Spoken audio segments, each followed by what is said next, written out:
வணக்கம் மக்களே, இந்த எஸ்குயின்ஸ் லாக்ஸ்க்கு உங்களை அன்புடன் வரவேற்கிறேன்.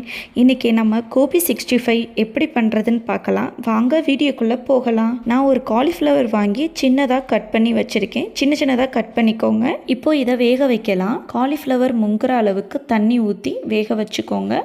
அதில் 1 டீஸ்பூன் மஞ்சள் தூள் போட்டுக்கோங்க. ஸ்டவ் ஆன் பண்ணிக்கோங்க. ஒரு 5 நிமிஷம் நல்லா கொதிக்க விடுங்க. ரொம்ப நேரம் விட்டுறாதீங்க, குழஞ்சிரும். 5 நிமிட்ஸில் ஸ்டவ்வை ஆஃப் பண்ணிக்கலாம். ஸ்டவ் ஆஃப் பண்ணிவிட்டு அந்த சுடுதண்ணிலேயே ஒரு 2 நிமிஷம் இருக்கட்டும். சூடு ஆறுனதுக்கப்புறம் கையில் எடுத்து நசுக்கி பாருங்கள் வெந்துருச்சான்னு. வடிகட்டி எடுத்துக்கலாம். இப்போ 3 டேபிள் ஸ்பூன் பெரிய ஸ்பூனில் மைதா மாவு, 3 டேபிள் ஸ்பூன் கடலை மாவு, கார்ன்ஃப்ளவர் மாவு,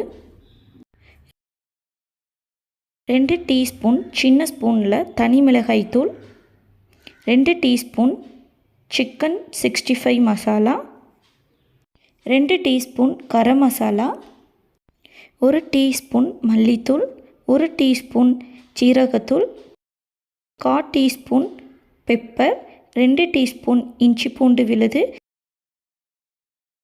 இப்போது தண்ணி கொஞ்சம் கொஞ்சமாக தொளிச்சு மிக்ஸ் பண்ணிக்கோங்க. ரொம்ப தண்ணி ஸ்டார்டிங்லேயே போட்டுட்டிங்க அப்படின்னா ரொம்ப தண்ணியாயிடும். காலிஃப்ளவர் ஒட்டாது மசாலாவில். தேவையான அளவு உப்பு போட்டுக்கோங்க. இந்த மாதிரி பதத்தில் கலக்கிக்கோங்க. இப்போ காலிஃப்ளவரை போட்டு மிக்ஸ் பண்ணிக்கலாம். மிக்ஸ் பண்ணிவிட்டு 30 நிமிஷம் தனியாக மூடி வச்சுக்கோங்க. நல்லா ஊறிடட்டும். 30 நிமிஷம் ஆயிடுச்சு. இப்போது இருப்பு சட்டியில் எண்ணெய் ஊற்றி மீடியம் ஃப்ளேமில் காயட்டும். இப்போது அடுப்பை ஸ்லிம்மில் வச்சுட்டு ஒன்று ஒன்றா போட்டுக்கோங்க.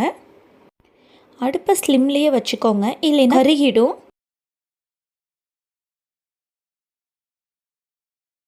இப்போ பாருங்கள், சிக்கன் 65 மாதிரி வந்திருக்கு.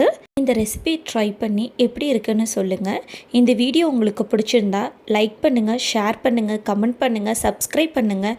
போகும்போது பெல் ஐக்கானை டிங்குன்னு தட்டிட்டு போயிடுங்க.